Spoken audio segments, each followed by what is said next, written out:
Hai, Assalamualaikum warahmatullahi wabarakatuh. Apa kabar adik-adik semua? Semoga kalian baik-baik saja ya di rumah. Dan adik-adik tetap patuhi protokol kesehatan ya. Dan selalu menjaga kesehatan, selalu konsumsi makan makanan yang bernutrisi seimbang. Sehingga dalam proses belajar kalian nanti tidak terganggu, proses belajar kalian nanti akan tetap merasa fit dan selalu semangat.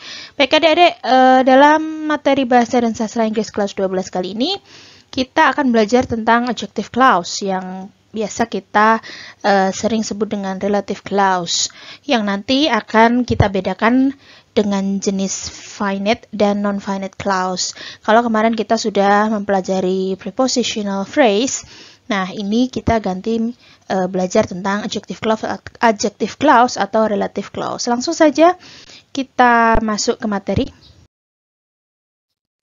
Ya, untuk yang pertama, kita akan mempelajari tentang pengertian adjective clause dan macamnya terlebih dahulu. Pengertian dari adjective clause ataupun relative clause ini. Baik, ini sering disebut dengan relative clause ya. Di sini saya tuliskan. Dan apa sih relative clause atau adjective clause itu? Di sini is a group of words that has a subject and verb but cannot stand alone as a sentence. Yang mana artinya adalah kalimat yang memiliki subjek dan verb tetapi tidak bisa berdiri sendiri sebagai kalimat. Dan fungsinya sebagai apa adik-adik? Fungsinya yaitu untuk memberi informasi tambahan pada noun ya. Baik, kita langsung saja ke contoh daripada nanti kalian bingung-bingung. Oke, kita masuk ke macamnya. Iya, adik-adik, di sini macamnya ada dua. Yang pertama ada finite adjective clause dan non-finite adjective clause. Tapi sebelum kita masuk ke finite adjective clause dan non-finite adjective clause ini, kita perlu tahu dulu nih yang mana finite clause itu seperti apa, non-finite clause itu seperti apa. Nah, di sini finite clause ini ada 3 cirinya. Yang pertama itu verbnya atau kata kerjanya itu dipengaruhi dengan tenses ya. Jadi kalimat finite clause ini tidak dapat berdiri sendiri sebagai kalimat yang lengkap ya. Dan ciri-cirinya dia kalimatnya, clause-nya ini, verb-nya itu bisa berubah-ubah. Ya, verb dalam kalimat tersebut bisa diubah. Lalu apalagi yang mempengaruhi verbnya? Ada tenses, ada subject, ada numbers. Baik adik-adik, langsung saja kita cek contohnya seperti apa, oke? Oke, kalau tadi saya bilang ada yang mempengaruhi verbnya itu ada subject, ada tenses, dan ada number. Di sini saya tuliskan apa sih yang mempengaruhi itu seperti apa ya. Di sini saya tuliskan she sees a girl buying some books ya. She sees a girl. Tanpa buying some books ini pun kata sees ini bisa dirubah berdasarkan subjeknya. Karena dia pakai subjek she, jadi verbnya di sini ditambah dengan s, ya kan? Jadi dia she sees a girl, dia melihat seorang gadis. Kalau ini subjeknya saya rubah menjadi I, tentunya verbnya ini tidak memakai s, menjadi I see a girl. Begini ya. I see a girl. Nah, yang di bawah ini ada tambahan s, dan yang di atas ini hanya see saja, hanya verb 1 saja. Nah, inilah yang disebut verbnya dapat dipengaruhi oleh subjek. Jadi kalau dia subjeknya I, see-nya hanya tetap verb 1 see. Tapi kalau dia subjeknya she, he, she, it, kata see ini ditambahkan akhiran s menjadi she's. Ya, seperti itu ya. Lalu ini yang di bawah sama juga ya. She sings a song. Di sini ada sings pakai s. Kenapa? Karena dia punya subjek she.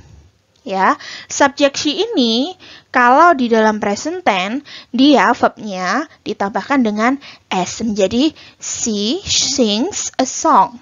Kalau di sini saya rubah menjadi you menjadi you sing tanpa s a song. Kamu menyanyikan sebuah lagu. Oke, paham sampai di sini? Jadi finite clause yang dipengaruhi oleh subjek ini biasanya ada di present tense ya. Kita lihat subjeknya terlebih dahulu. Kalau dia subjeknya pakai he, she, it, so pasti untuk verbnya nanti ditambahkan s ataupun es seperti yang ada saya tulis di sini. Kalau dia memakai I, you, we, they, dia tetap menjadi verb 1. Baik adik-adik, yang subjek ini sudah. Lalu kita ke tenses ya. Yang mempengaruhi verb dalam finite clause itu juga tenses ya. Tensesnya kita lihat di sini saya tuliskan I will go to buy some books ya. Kata will di sini bisa berubah kalau dia menjadi would. Will adalah future tense ya, dan dia bisa berubah menjadi would. Dan ini ada she played. Played ini kalau dia past tense. Tetapi kalau dia present tense, kata played ini tidak memakai verb 2. Dia pakai verb 1 ditambah s menjadi she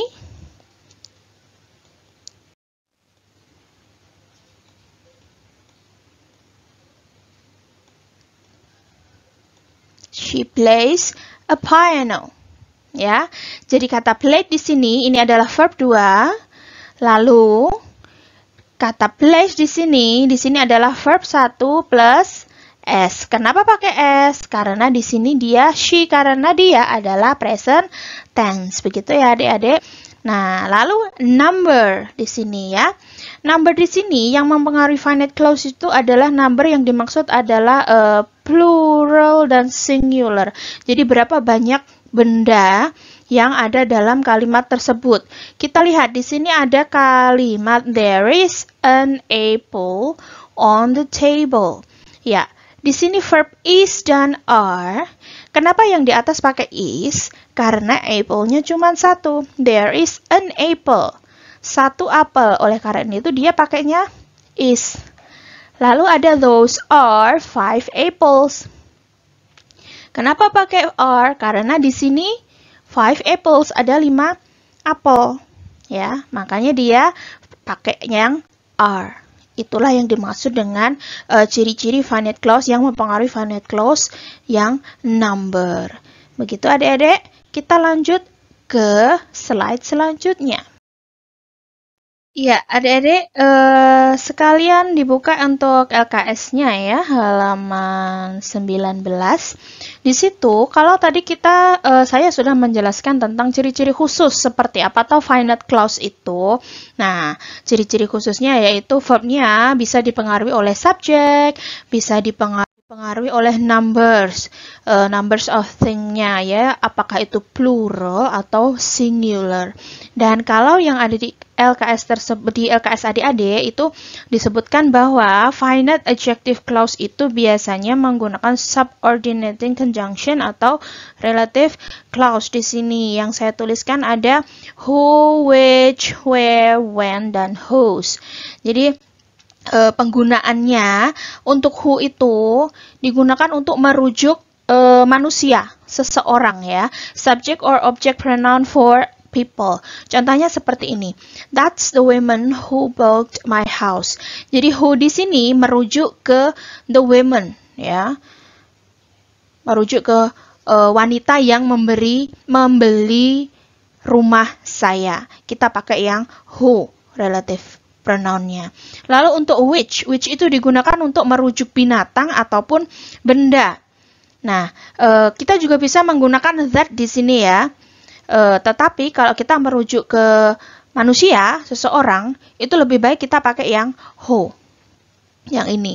Ya, boleh pakai that, tetapi untuk writing ya, untuk writing kita lebih baik kita menggunakan who untuk merujuk ke seseorang, orang, manusia, dan which itu untuk benda mati, benda hidup yang selain manusia. Misalkan hewan atau benda-benda seperti buku, seperti pen, seperti itu kita bisa pakai yang which. Tapi misal kalau kita speaking, it's okay lah kita pakai that, tetapi it's better if we use who atau yang which seperti ini. Oke, balik lagi ke which tadi. Kita kasih contoh di sini saya tuliskan the horse which Mary was riding is very friendly and beautiful. Ya, kata which di sini merujuk ke horse, kuda ya. Jadi menerangkan kuda yang ada di sini, menerangkan binatang ya. Jangan salah, kalau kita pakai which itu lebih baik untuk menjelaskan pronoun yang animals atau benda ya. Lalu where. Di sini ada where. Where itu digunakan untuk merujuk tempat. Contohnya seperti ini. We found the wood where I used to go. We found the wood where I used to go. Ya. Ini tempat menerangkan tempat si kayunya ini ditemukan ya. Where untuk merujuk ke suatu tempat. Lalu when. When itu digunakan untuk merujuk waktu, ya. Biasanya tentang keterangan waktu seperti ini. I will never forget the day when I graduated. Nah, kata when ini merujuk ke hari di mana dia lulus, ya. Lalu untuk whose ini possession of for people, animals and things. Contohnya seperti ini. The mother whose child is missing is very sad. Jadi merujuk ke orang ketiga biasanya seperti itu. Nah, adik-adik untuk catatan, adik-adik bisa melihat di slide yang setelah ini. Ya. Di sini saya sudah tuliskan ada who, whom, whose, that, dan which. Who itu digunakan untuk merujuk objek manusia. Sudah jelas ya di sini contoh pronoun yang digunakan untuk menggantikannya adalah bisa he, she, we, dan they. Dan whom ini seperti tadi digunakan juga untuk objek manusia yang digunakan untuk menggantikan him, orang ketiga. Him, her, us, them, seperti itu. Dan that, nah yang adalah adik-adik harus mengingat-ingat bahwasanya untuk penggunaan who di sini itu kita harus pakai jika pronoun yang digantikan itu adalah manusia, ya. Tetapi kalau kita pakai yang which, itu pronoun yang digantikan adalah yang animal ataupun benda, bisa benda mati, benda hidup, kecuali manusia. Dan that ini juga bisa digunakan untuk menjadikan relative pronoun jika saja kita mengutarakannya dengan speaking, bukan dengan writing. Tetapi kalau dengan writing, it's better if we use who ataupun which. Begitu ya. Ya, adik-adik, kalau tadi kita sudah menjelaskan, kita sudah belajar tentang finite adjective clause, dan yang sekarang kita lanjut ke non-finite adjective clause. Nah, kalau yang tadi yang finite adjective clause itu yang mempengaruhi ada tenses, ada subject, ada numbers, ada juga dia selalu diikuti dengan relative pronoun. Nah, yang ini untuk non-finite adjective clause ini ciri-cirinya adalah verbnya tidak dipengaruhi oleh tenses, ya. Jadi verb yang digunakan di sini sama sekali tidak berubah dan bisa dan tidak dapat berdiri sendiri. Contohnya seperti ini. Saya punya kalimat I want to eat an egg. Nah, kata to eat an egg ini makan telur. Nah, makan telur, maksudnya apa? Kan nggak bisa kan? Kita harus punya kalimat lain untuk memperjelas kata makan telur ininya. To eat an egg tidak dapat berdiri sendiri. Jadi I want to eat an egg. Ada I want di sini ya. Oke, kita lanjut saja ke slide berikutnya. Ya, baik. Di sini saya sudah tuliskan clause. Di sini saya tuliskan yang pertama ada to infinitive ataupun bare infinitive.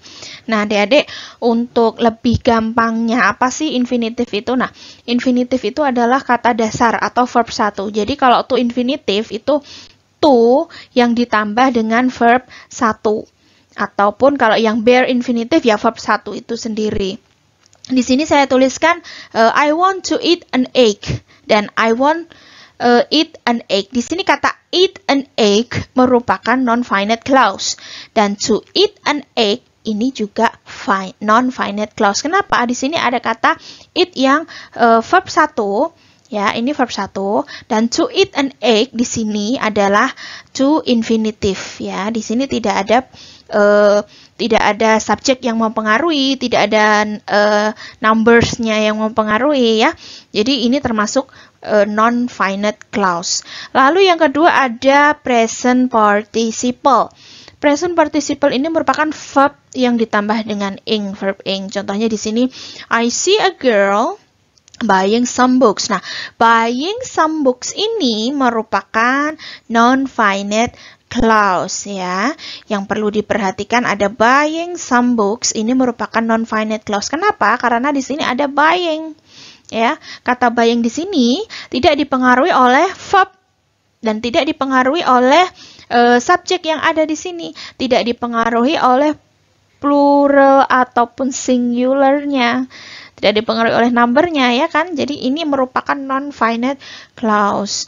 Yang di bawahnya ada dancing on the stage. Ya, kata dancing ini tidak dipengaruhi oleh numbers, subject ataupun tensesnya ya. The girl dancing on the stage, it's beautiful. Jadi dancing on the stage ini merupakan non-finite clause. Lalu adik-adik, di sini ada yang ketiga past participle atau verb 3.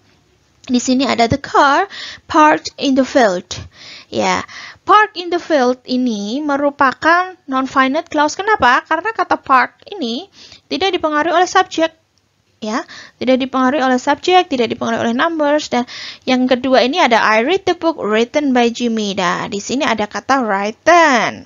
Written ini merupakan verb 3 ya, verb 3 dan ini tidak dipengaruhi oleh subjek di depannya ya. Ya, inilah dia contoh-contoh dari non-finite clause. Baik adik-adik, inilah dia tugas kalian masing-masing. Jadi adik-adik kalau yang sudah ambil LKS Bahasa dan Sastra Inggris, silakan adik-adik nanti dikerjakan di LKS-nya saja, halaman 20, yang aktivitas kedua. Finite and non-finite clause. Identify whether the sentence use finite or non-finite clause. Jadi nanti yang sudah punya LKS bisa langsung dikerjakan di LKS-nya. Yang belum punya LKS-nya, adik-adik silakan ini dicatat di buku catatan masing-masing ya. Silakan dicatat soalnya dan juga nanti dijawab sesuai dengan perintah saya. Contohnya seperti ini, saya sudah berikan contoh yang pertama ini, the book that you borrowed should be returned. Ya, di sini merupakan finite. Ya, di sini merupakan finite. Kalian bisa centang di sini finite seperti ini ya.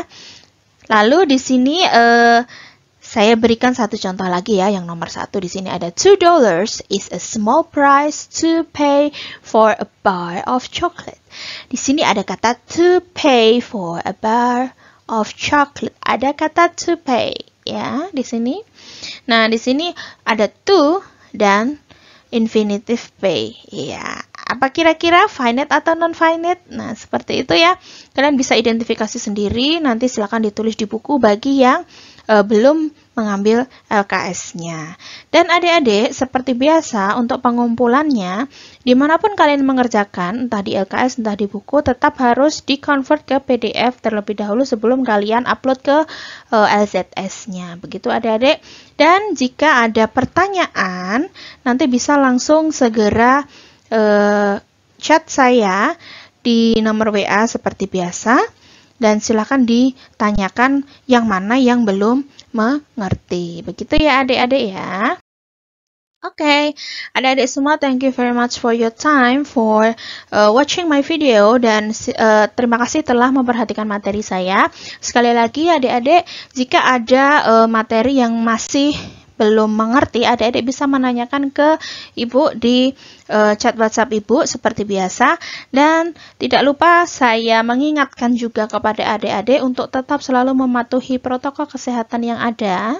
Dan adik-adik kalau bisa jangan pergi keluar rumah terlebih dahulu jika tidak terpaksa. Dan apabila adik-adik terpaksa pergi keluar rumah, ingat harus memakai double masker ya, untuk keselamatan adik-adik sendiri ya. Dan jangan lupa adik-adik harus makan makanan yang bernutrisi seimbang, kalau bisa minum multivitamin untuk menjaga daya tahan atau imun kalian. Begitu adik-adik, terima kasih atas perhatiannya, thank you so much, and wassalamualaikum warahmatullahi wabarakatuh.